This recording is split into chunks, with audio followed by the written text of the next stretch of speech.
What I'm going to do to make this super simple is I'm going to draw a little black dot here, I'm going to draw a little black dot here, and I'm going to draw a little black dot here.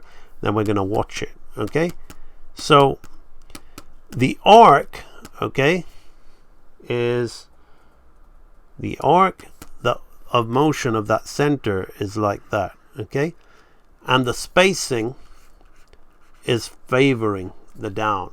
We're coming down fast. Okay, so we're not even doing thirds or anything like that. We're coming down fast.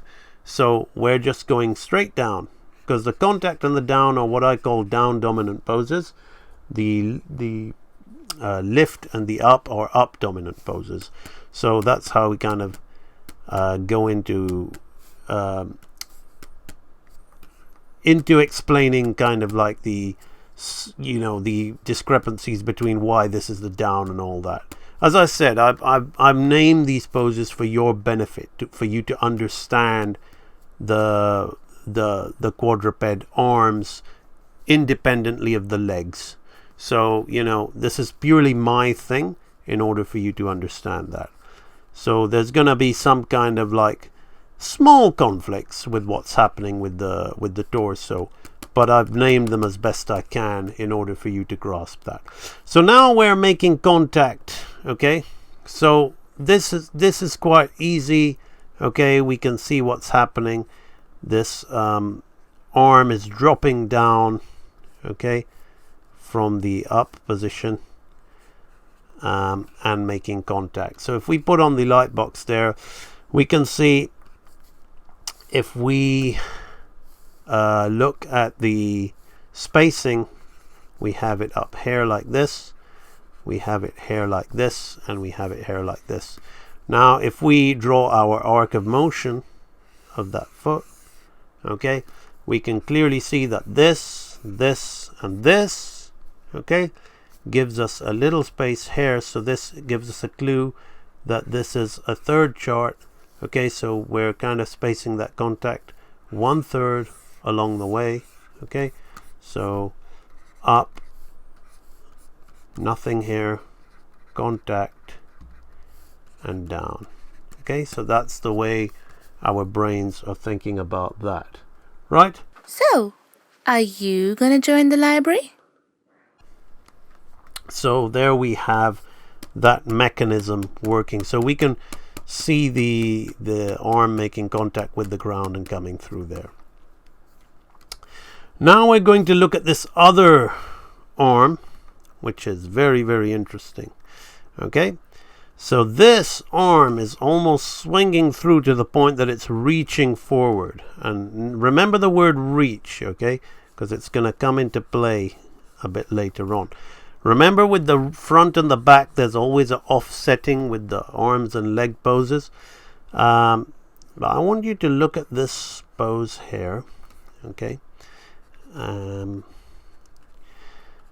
understand what's happening. Okay, so if we look between the up and the down, okay,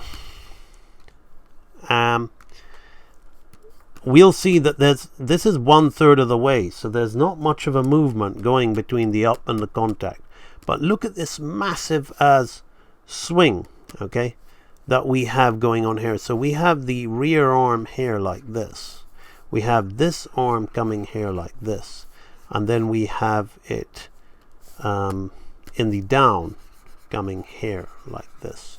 Okay, so this is kind of swinging or swinging like this. I would say the arc would be, let's undo that, and probably, we haven't drawn in the other in between, but it's probably going to swing something through like that. So that's the arc of motion.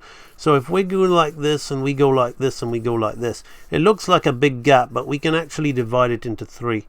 Can you see the science of timing and spacing like that? We can actually divide it into 3. So as I said, this is actually for the benefit of the live audience, because real animators will know this. They've heard me say this many times. Okay, we don't time chart while we animate. I'm showing you this as a visual cue to what my brain thinks when I'm keying and when I'm animating. I'm thinking, this foot will be on 1/3 away, 2/3 of the way away. So this is the contact. Okay, that was the up. extreme, this is the down extreme, and then in this case, on the opposite arm, we're 2/3 of the way, not 1/3. Okay, we were 1/3 on this lead arm, but we're 2/3 on the opposite arm. So you can see there's nothing here, and we're jumping all the way to this position here. So we're missing out a third, we're 2/3. So this is the way my brain is thinking as I'm keying, okay? The spacing is all mental, okay? We don't fiddle about and play with timelines and hope for the best, you know? We weight our animation from the start at key phase, at key and extreme phase, okay? So we can see that that's the motion we have, okay? So it's just like a step into a hang like that, and it comes back into a hang. We slow into it, okay? And then, you know, you want to see it fully moving, that's how it looks. So we can see that it's all about this up position, okay, that we can see happening in that. And then we watch the action. It's a quick change up there like that. So we see we're really slowing into that up position, and that arm is delaying in order for the other leg to come and swing through and hit down hard to make it what you'll find out is a 3-beat walk cycle.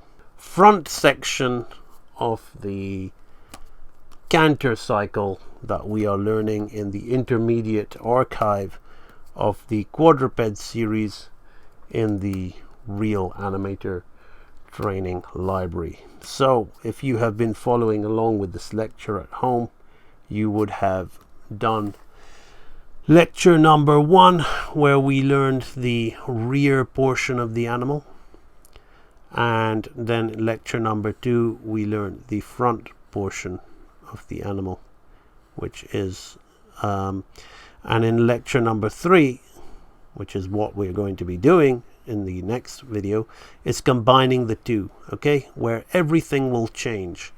So you have soaked up the information of what the back legs do, what the pelvis does, how it rotates and all that. You have soaked up the information of how the front leg is very much delaying and moving much slower in the air, while the other leg is moving just quickly with a hang time on one leg and just a straight up galloping action on the other arm. So you've learned and analyzed that, and now we're going to put them together so you will kind of understand how the two work in harmony. Remember, just as we did with the walk, it will be a case of the back legs always being the dominant driving. So we need to understand that everything moves from the back and the front relates in reaction to that. And that's what we will be doing in the next video. So AMB is the greatest archive anyone could ever ask for. You know, of all the books I've read, of all the other online tutorials I've seen, this was the missing key. Every video is like packed with this information that I would never be able to get anywhere else. So I would say this is the greatest resource for learning animation. For me, AMB Animation Library is hands down the best animation learning resource that I've seen. I've tried all the tutorials, I've gotten all the books. I've never been able to really grow until I found AMB. And it's incredible. I've only just begun it, but I definitely am getting more from that than I did from my 1.5 years of college. I've noticed definitely that my animation has improved a lot, and it's more alive than ever.